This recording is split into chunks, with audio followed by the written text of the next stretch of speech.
Las Vegas and Seattle are joining the NBA, two brand new franchise. And before they play a single game, your team is about to lose a player, not in a trade, not in free agency, in an expansion draft, where every single team in the league has to expose their roster. And the new teams get to just take whoever they want.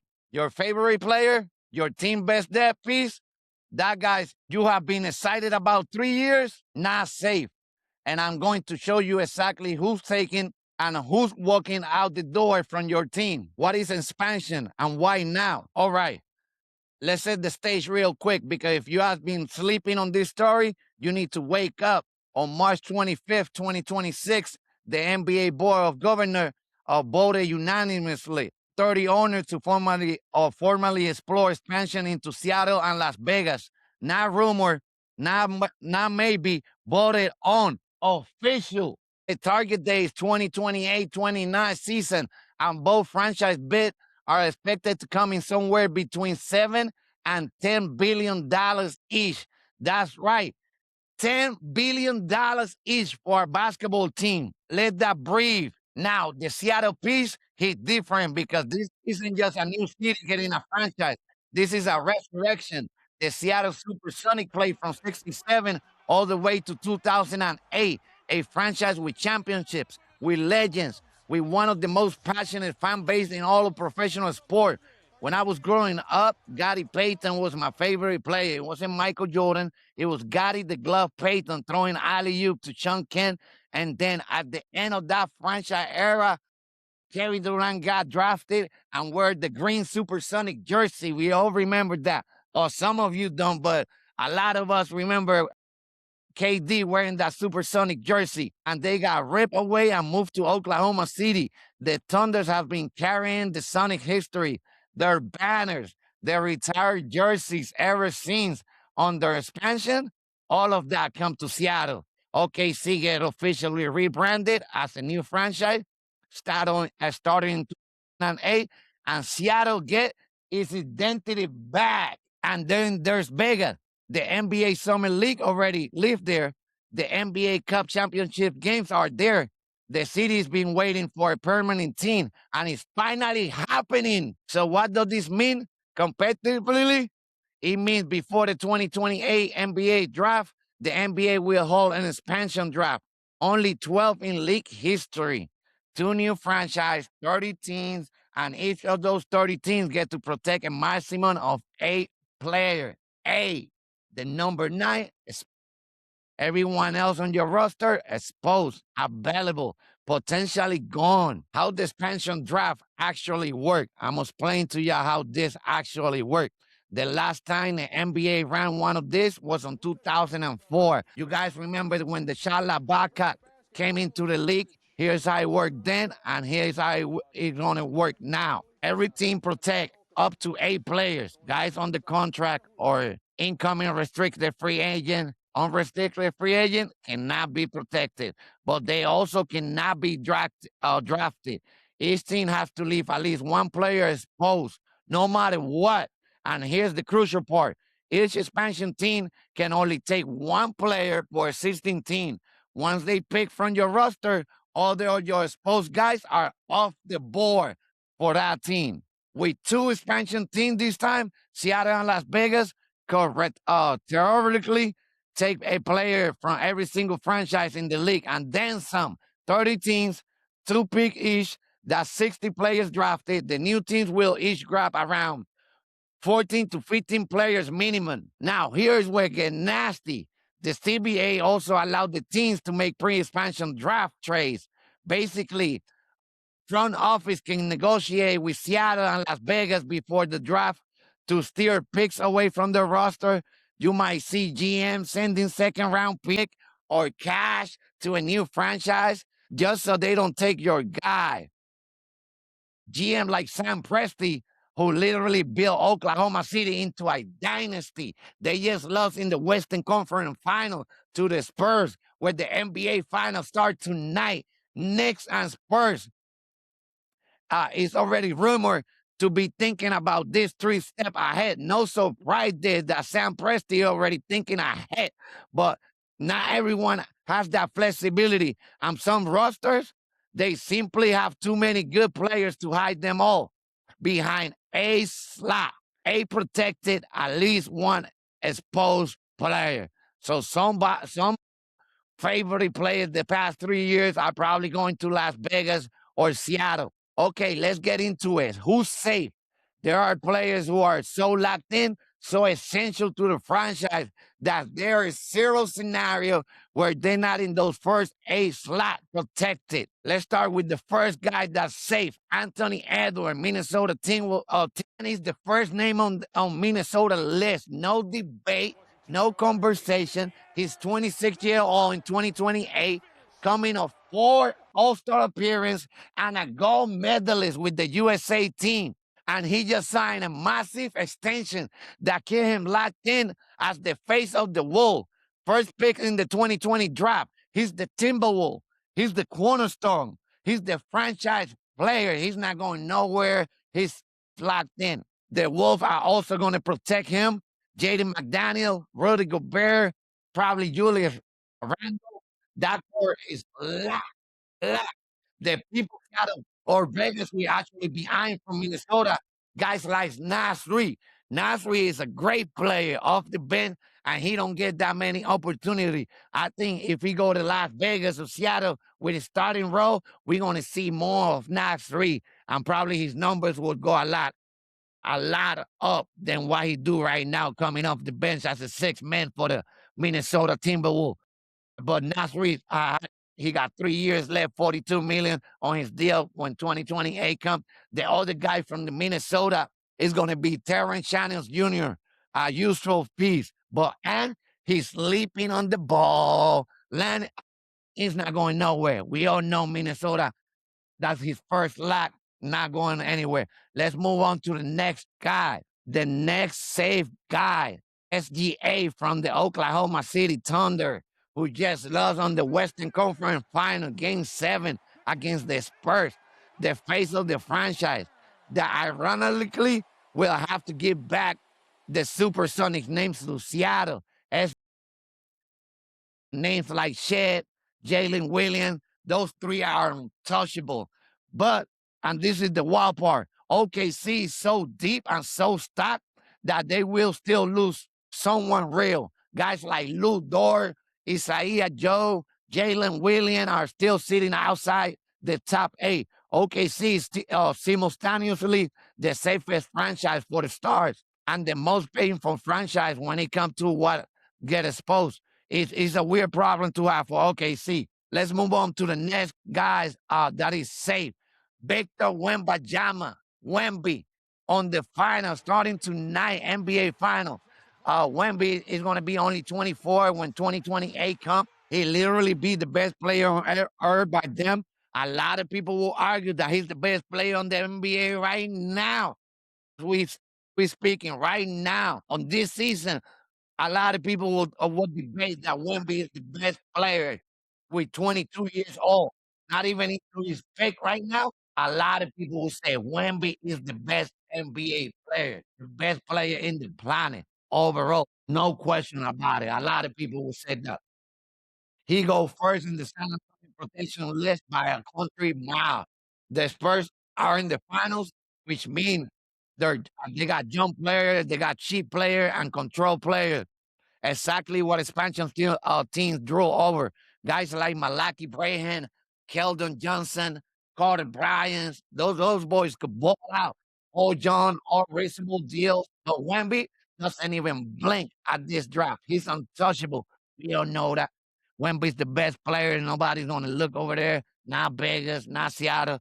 Let's move to the next tier of safe guys.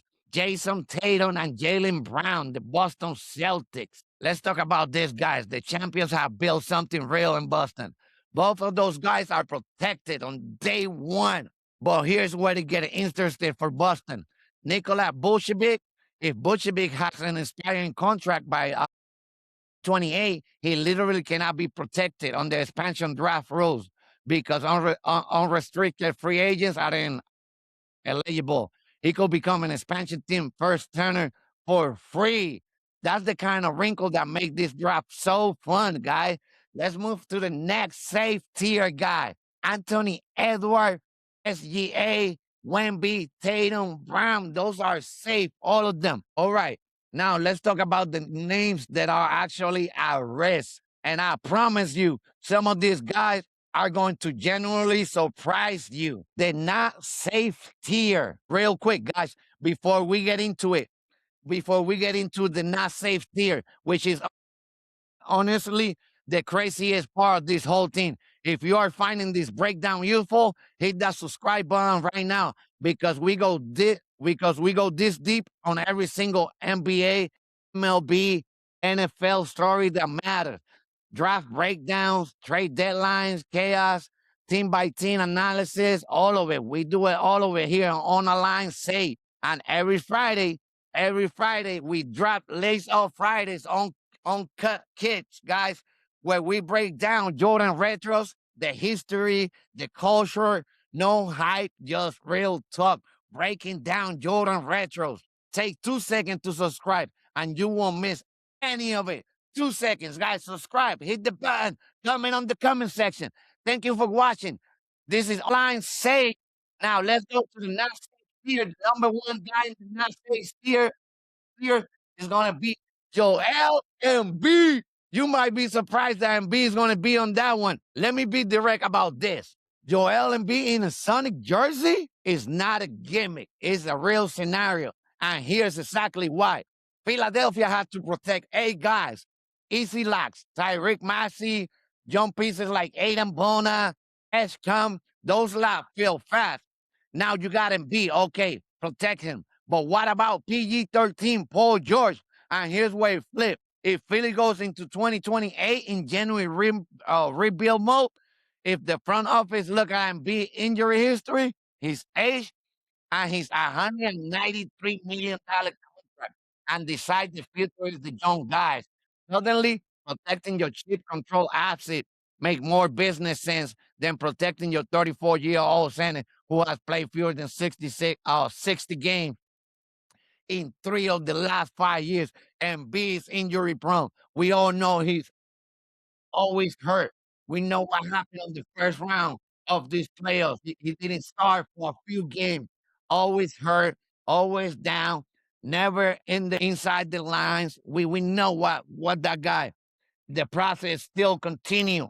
An expansion team doesn't take me because they think he's going to win them a championship. They're going to take him B because they can call Philly the next morning and say, "Hey, we got your guy. What's that worth to you?" That's leverage right there. That's a Hall of Fame coming back to Seattle, Las Vegas before they even play a game, guys. The Sonic jersey isn't a joke. Doesn't it be look good on that green Supersonic? I think Las Vegas is gonna come out with a gray jersey, either dark gray or light gray, but and be on a light Vegas, Las Vegas jersey or that green Supersonic. I think that green Supersonic look crazy on MB. It's a warning shot that MB. You can see MB on a Supersonic jersey. It's a warning shot to every front office on Philadelphia, guys. Let's move on to the next not safe guy. That's going to be Paul George. He got a 56 million contract by 2020. Full transparency. Paul George situation has a big asterisk on it. He has a player option on that $56 million contract, meaning by the time we get to the 2028, he might have already opted out. And this whole $9 million goes away for Philly. That's the best case scenario for Philly right there. But if he pick up, Philadelphia is sitting on a $56 million contract for a player who is 37 years old, out of his prime, became a role player now, and has played fewer than 70 games in a season, as he exactly once since 2009, I think. You can protect that contract and build around it, and you cannot just ignore it. An expansion team that grabbed Paul George isn't betting on Paul George. They are betting on Philly will pay a steep price to get that contract off their book. Same logic as NB, different flavor. Philly have the highest contract exposure of any team in this league. One incoming first round pick, no cushion, no margin, They are the most dangerous roster in this entire draft, and not in a good way. Philly got so many old injury prone players out of their prime and getting paid. They getting paid. Let's move on to the next tier of the Nas State guys. Bradley Bill, another player similar to them on a $46 million contract by 2028. Same contract exposure. Logic applies in Philly. Still potentially sitting on a $46 million player option in 2028. If he picks up, there's decide we protect or do we protect our future? Expansion team aren't drafting for roster. They drafting for leverage. Let me call Philly. Let me call Phoenix. Let me call the Sun. Let me see what I can get from them. Take a bad contract here.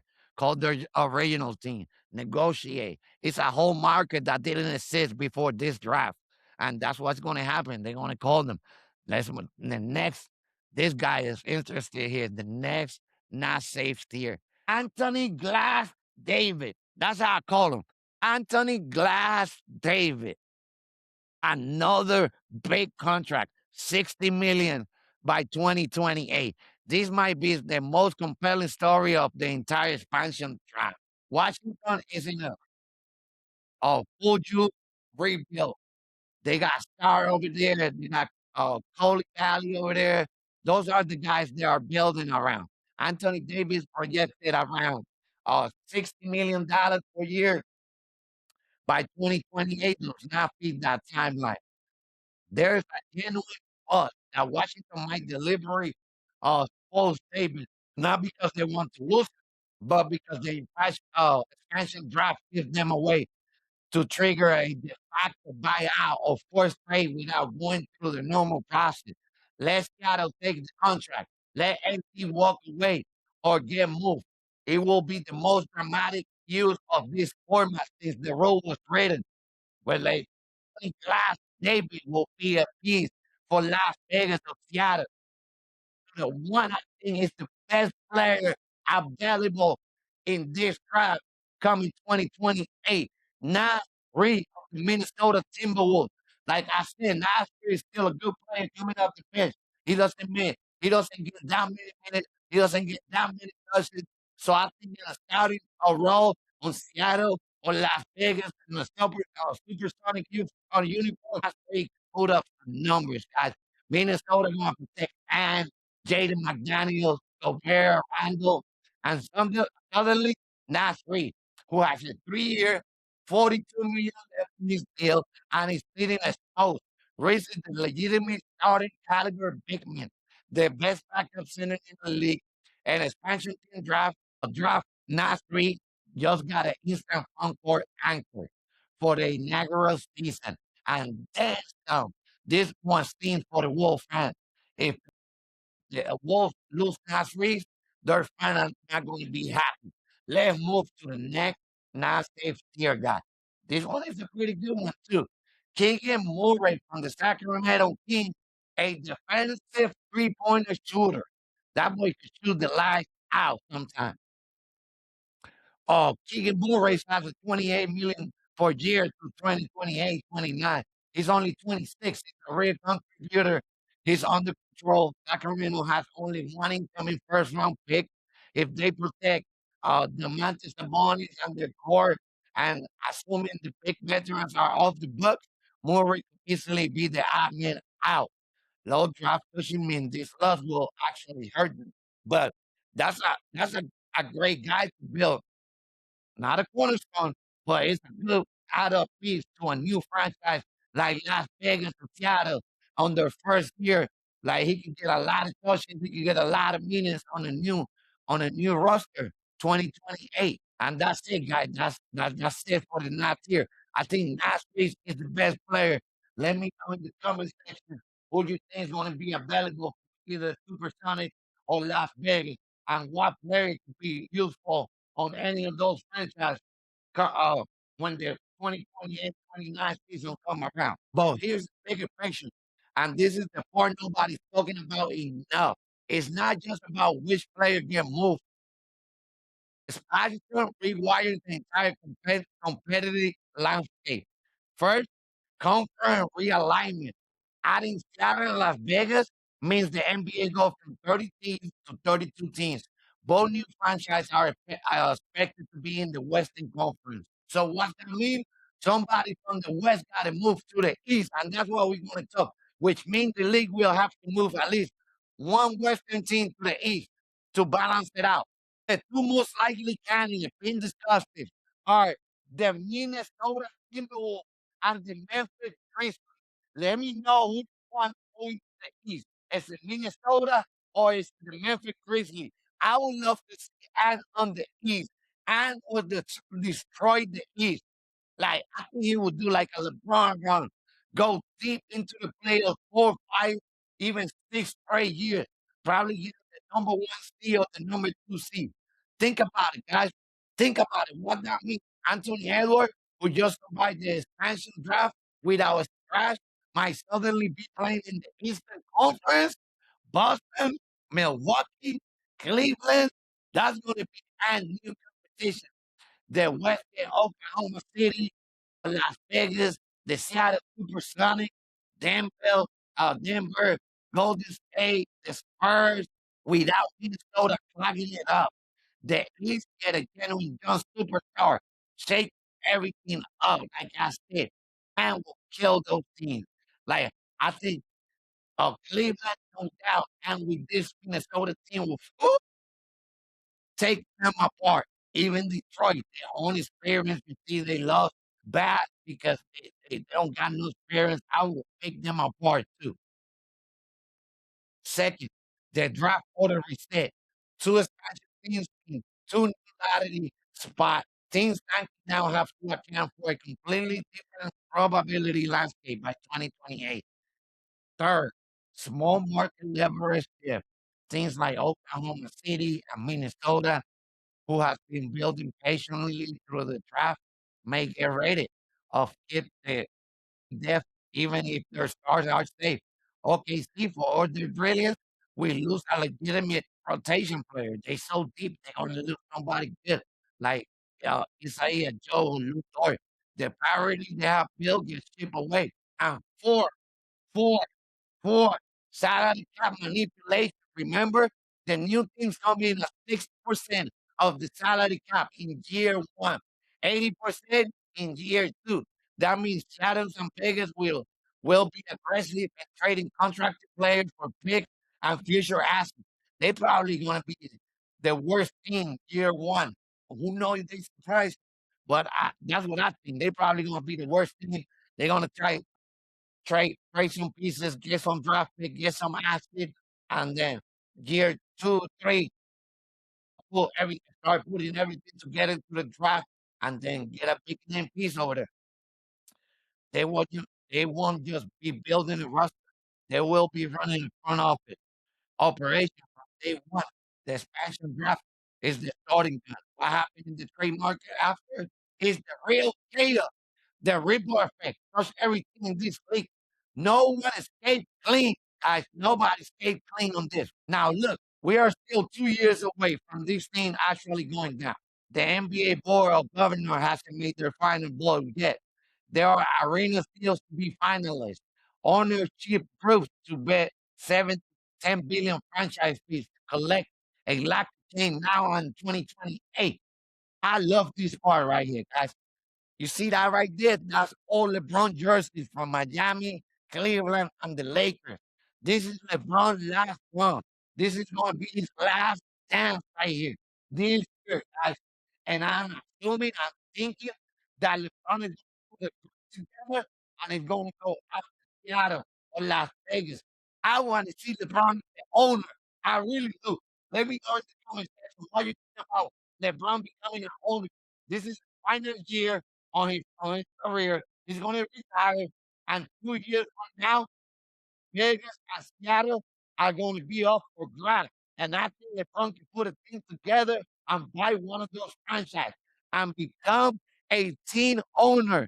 I see it, guys. I see it all over. I think LeBron will come out an NBA team owner. Las Vegas, either Seattle. LeBron's going to be part of those franchises. But the direction is clear. Seattle is getting their team back.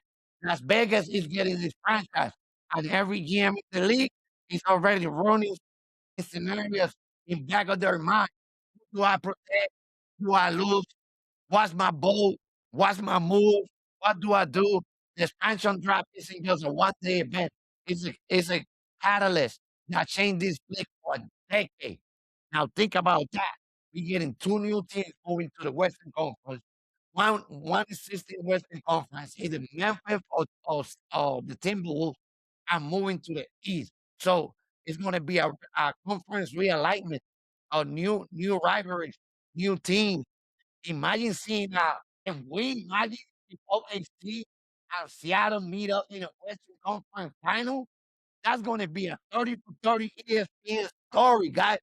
That's going to be a crazy story. ESPN 30 for 30, Seattle SuperSonics and OKC Thunders meet up in the West Conference final for a run to go to the NBA final. That will be one of the craziest stories on the NBA in a long time, guys. Now, I want to hear from you. Drop in the comments. Who do you think is the best player to actually get taken in this expansion draft? If you want to see LeBron as a owner, if you want to see new rivalries, Minnesota going into the East, or you want Memphis, let us know in the comment section, guys. It's a Nas Ray going to Seattle. It's a Anthony Glass Davis getting delivery exposed by Washington. It's a Joel Embiid on that green supersonic jersey. It's a some guy no one more are even thinking about right now. You guys probably know more. More guys probably go to Seattle or Las Vegas. If you want more breakdown like this, deep dive into expansion trade deadlines, chaos, team by team analysis of the NBA, MLB, NFL, Jordan Retros.